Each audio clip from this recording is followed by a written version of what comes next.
That was disappointing. The Jeep that I bought on Facebook Marketplace as is doesn't run, and the magical fix didn't work. So I have some more digging to do.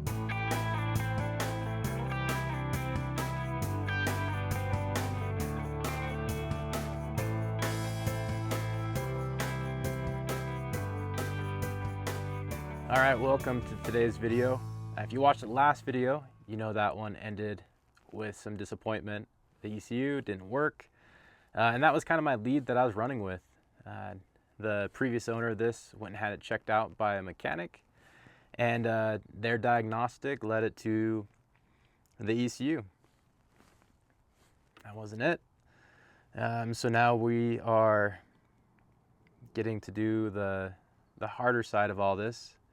And basically we don't know, but we have to start on the positive side of the battery and just chase it across the vehicle. So with any luck today, we'll be able to get this started.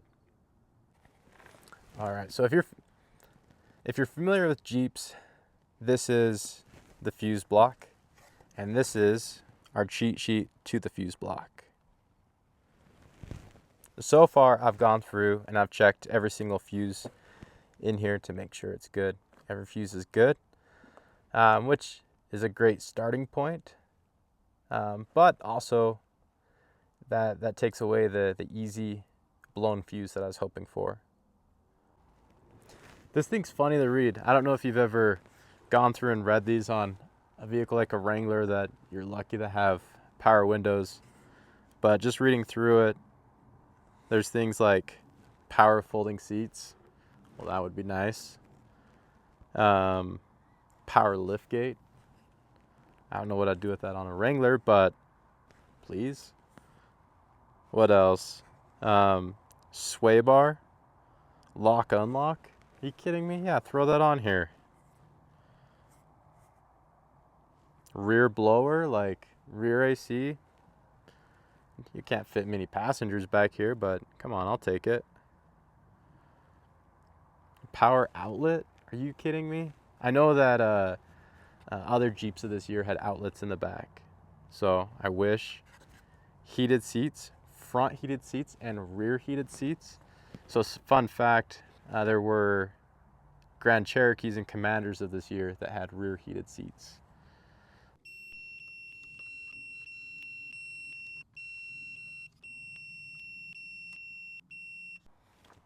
All right, with the fuses being good and the relays being the next thing that I have to figure out, I went and printed off this, which is the schematic to the power control module.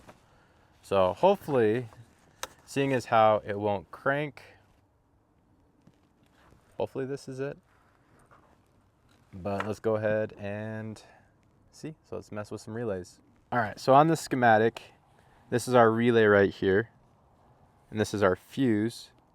And I think that number right there correlates to our fuse cheat sheet right here. So we're gonna see if we can track down the relay run start and the M3 fuse and see if those have any issues. So the first fuse that we're gonna do some additional checking into is our M3 fuse. So when you're using this lid, I'm sure most people know this, but if you don't, this pattern right here lines up with your fuse pattern right here. So looking at it, we're looking for the M3, which is right here. So if we orient it, it should be right here. This should be our M3. So what we're gonna do is we already checked it for continuity. Right, so we already checked it. What I want to see with it is if it has power from the battery. So we'll go ahead and pull that out. And what we're gonna do is we're gonna put this in right here. So there we go. So we have continuity between the hot side of this into our battery over here. So we know that we have power, so when we go back to our wiring diagram, we have power right here. So the next question is, do we have direct power to the relay run start? So both of those should constantly have power. So let's track that down next. All right, so after reviewing the lid and the wiring schematic, this is our K4 relay right here. So let's pop that out. Okay, and on the bottom side of this, there's some numbers across here. So we should be able to correlate those to our schematic and be able to see if we can make sure that this is getting power over here. Okay. Okay, so both sides of this relay are good. Or both have power. And then if you're not familiar with relays, they have a little drawing on here laying out which pin goes to what. So this is your resistor that flows through, and then this is your switch right here. Although it is interesting learning how relays work and what fuses do what, so far we still have an issue. So the next thing I'm going to do is I'm going to turn the ignition on, and I'll pull relays out, put them back in, and see if they work, or if they make a sound, and maybe we'll find a bad relay that way. All right, I just checked the ignition for good luck to see if it would start, and no, still no. So I can hear some things clicking around, but that's not new. So let's go ahead and mess with these relays, and I guess maybe even swap some of them. Make sure they're all the same part number. Yeah, they're all the same part number.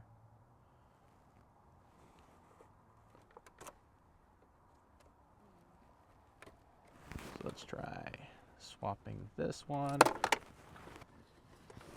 with this one.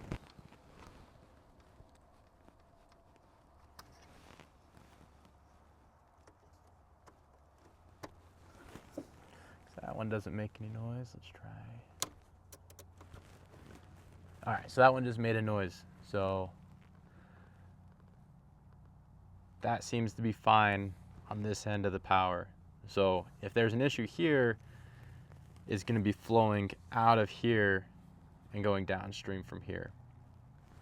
Let's look what other relays we have up here. K5, PCM relay. So that is this one up here in the corner. Let's pull out the K10 and see if that.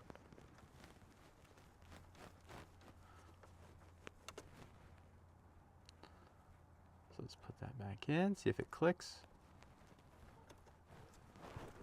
So I didn't hear any clicking in that. So maybe let's try swapping these relays.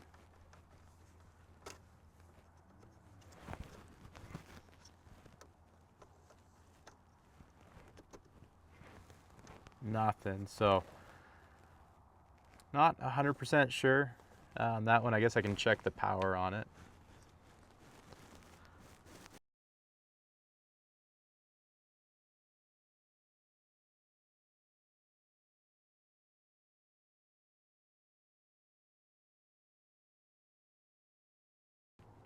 So this is the side of mechanicking that really sucks.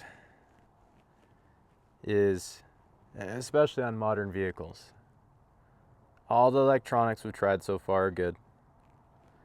And my schematics, they're good. They've taught me a lot of stuff, but the issue is I've confirmed what I can is good. There's a special tool you need to plug in on the ECU.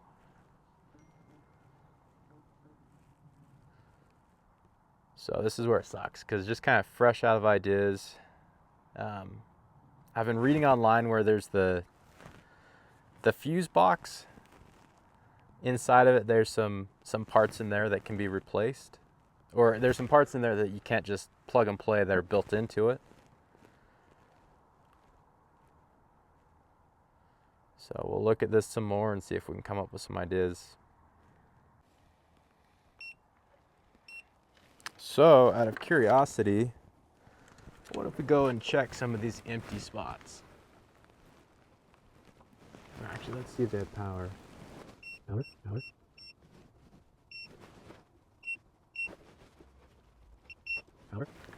Yeah, it's crazy. Like, all these have power running to them. So what do? What if I put fuses in them? Just saying.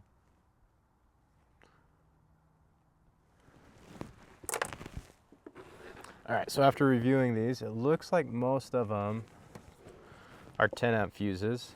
So let's find a useless 10 amp, or a less important 10 amp fuse to borrow for a minute.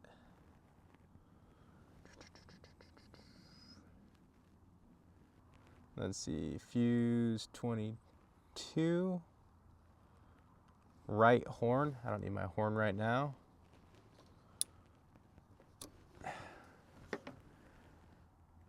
Okay, let's see. So let's come down here.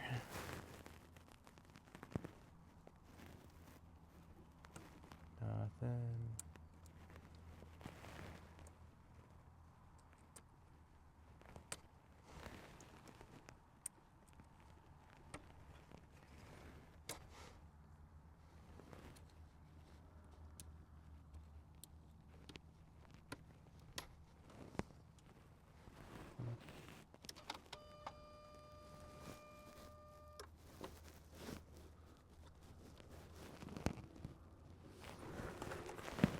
All right, so something really big just happened. So this was the horn fuse. We tried it in all these guys.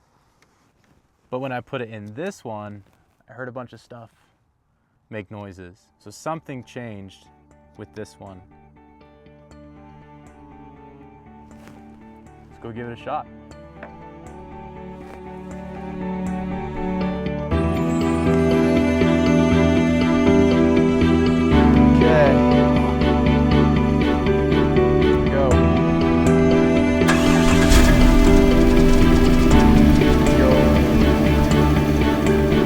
That was it? Are you kidding me?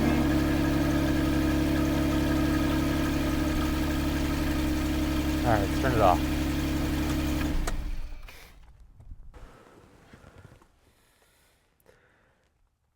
That's exciting. That's big news for me. It was a fuse?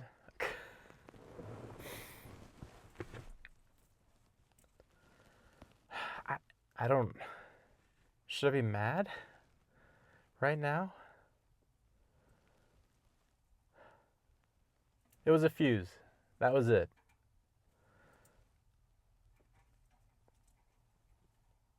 Maybe, or was the computer... Did I need a computer? Was the computer I pulled out good, or was it bad?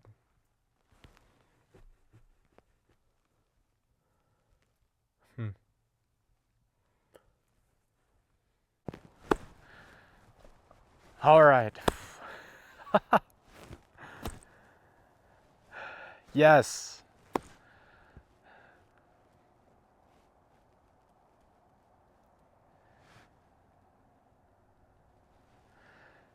It only took 3 episodes.